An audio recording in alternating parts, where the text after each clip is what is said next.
So far we have proved the following. 1. Existence, life as we know from a scientific standpoint, it's amazing. We are the only one capable, as we know so far, to explore, discover, and ask ourselves questions about our existence. 2. We, human beings, are created by the environment. The brain has no mechanism to distinguish between what is relevant or not, so, the environment we grew in is crucial.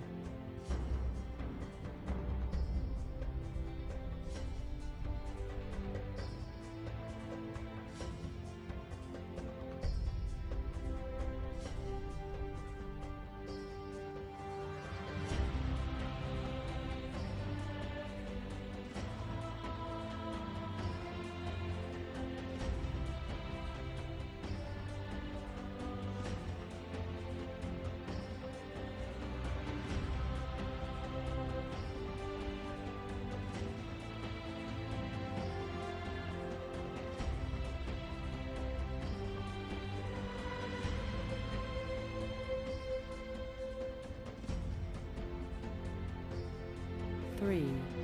The environment in which we grew, monetary system, is a belief system, based heavily on imagination. A system that is obsolete, non-progressive, and harmful for a human being.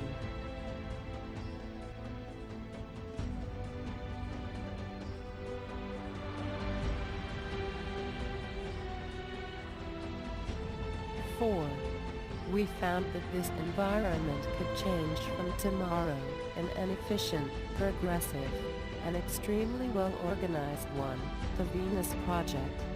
It may change from tomorrow, because there is technology, and the human being is motivated by the purpose of work, so nothing can stay in our way.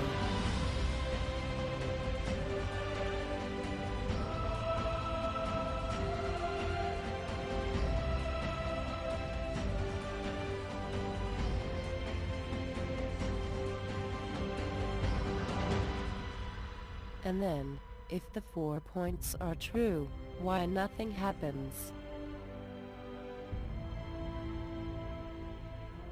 Human beings are living into an extremely harmful present and, although aware of this, they don't change anything.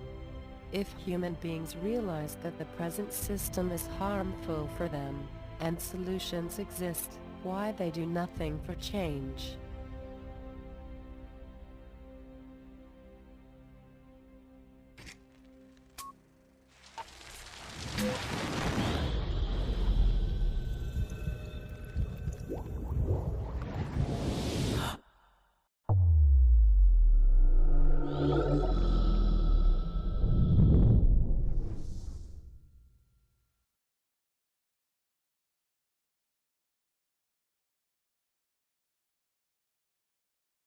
If everything happens in our brain, and a decision, as the adoption of another system, is a simple process, then how that is not happening? To form an idea, let's point out some very important facts.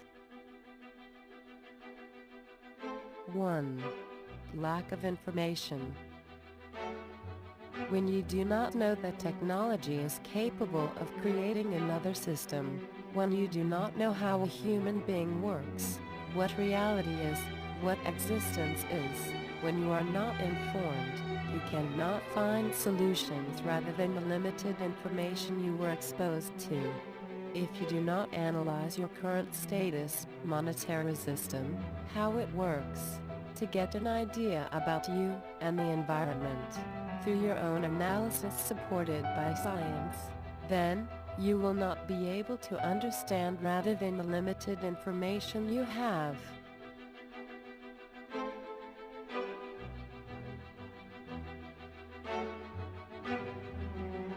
2.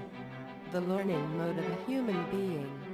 In the documentary The Human Ape has done an analysis between chimpanzees and humans, and one of the discoveries was that Chimpanzees learn just by looking at adults, not learning the moves, but basically obtain the result, while human beings tend to copy the teacher's behavior.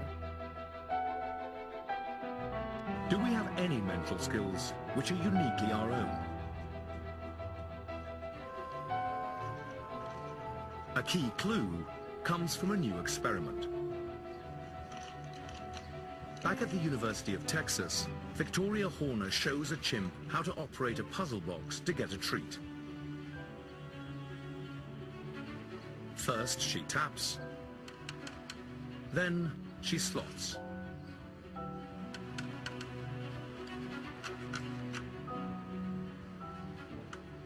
Next, she pokes.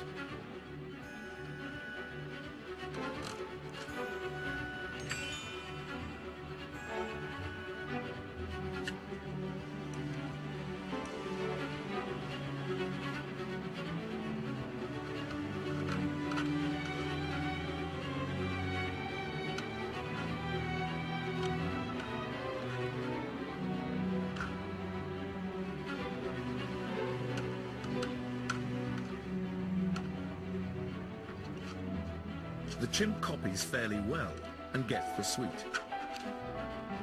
This game we're going to play is about this special box I brought, all right?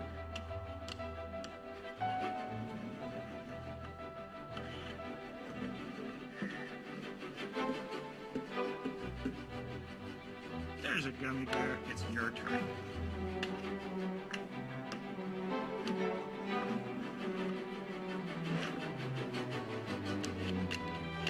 Children copy the actions much as the chimps did. Look, you got him. All right, there's a gummy bear. Good job. The second box that I showed the chimpanzees is this one, and it's identical to the opaque box, except that it's made out of material which is see-through. Only now is it obvious that the tapping and poking don't achieve a thing. The box has a false ceiling.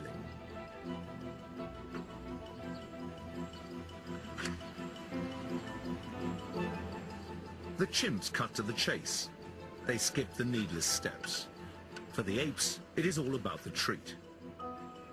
What this study shows is that apes don't just mindlessly ape. They also understand something more about cause and effect.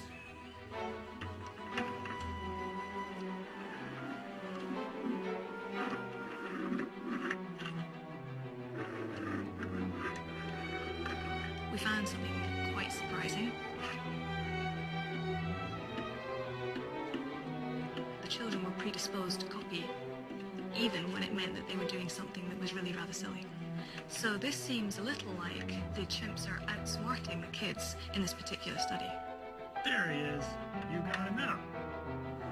Why do children imitate slavishly? The root of the children's behavior is the fact that they view me as a grown-up, possibly as a teacher. That children expect to be taught is a vital difference. While apes can copy, most researchers believe that they do not teach each other. This is Lake Victoria in Uganda. And this is researcher Victoria Horner. She's developed a simple but brilliant experiment that could explain how we came to be the most successful species on the planet. Strangely, it's because there are some tasks we do worse than chimpanzees. We present both chimpanzees and children with this box. This is the black box. And it's completely opaque. You can't see the inside of the box. You can't see how it works at all. And inside this, there is a food reward for chimpanzees, or for human children, there's a little sticker. Horner demonstrates the long sequence of actions Jessica must use to get the reward.